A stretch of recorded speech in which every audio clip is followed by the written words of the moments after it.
Hello friends, நான் 1 kilo மிளகாய்க்கு 3/4 kilo மல்லி எடுத்து வச்சுக்கிறேன், 100 கிராம் மஞ்சள் எடுத்து வச்சுக்கிறேன், 150 கிராம் மிளகு எடுத்து வச்சுக்கிறேன், 150 கிராம் பெருஞ்சீரகம் எடுத்து வச்சுக்கிறேன், 25 கிராம் சின்ன சீரகம் எடுத்து வச்சுக்கிறேன். இது மிளகாயிலிருந்து எடுத்த சீட்ஸ், அது பிரிம்பா தான் எடுத்து வச்சுக்கிறேன். இனி உங்களுக்கு வறுக்கிறது எப்படி என்று சொல்லி நான் உங்களுக்கு ஸ்டெப்ஸுக்காக காட்டித்தரேன். ஹலோ ஃப்ரெண்ட்ஸ், இப்போ எல்லாம் வெட்டி துப்புரவாகி எடுத்துட்டேன். காம்பெல்லாம் எடுத்து வெட்டி எடுத்துட்டேன். இனி இதை என்ன செய்ய போறேன்னா, வெயிலில் நல்லா ஒரு நாளைக்கு காய விட போறோம்.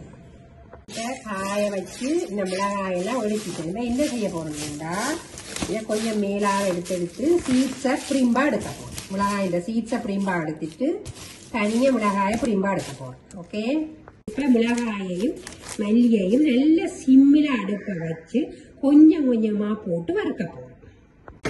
மல்லி போட்டுட்டேன். நல்லா கலந்து சத்தம் கேட்க வறுக்கணும். அடுப்பு சரியான ஒரு சிம்மில் இருக்கும். ஒரு 20 நிமிஷம், ஒரு 15 நிமிஷத்துக்கிட்ட வறுக்கணும். அரை வாசனையாக போடப்போம். தனியாத்தான் பெருஞ்சீரகம் வறுத்தெடுக்க போறோம்.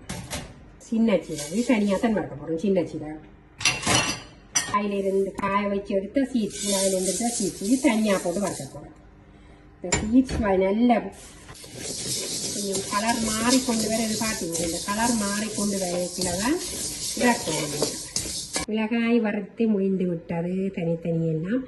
இனி இதை நான் பின்னேரம் கொண்டு போய் திரிச்சு கொண்டு வந்தால் சரி, மிளகாய் தூள் ரெடி ஆயிடும். நல்ல ரெட் கலர்ல வந்திருக்குது மிளகாய் தூள். பார்த்தீங்களா ஃப்ரெண்ட்ஸ்?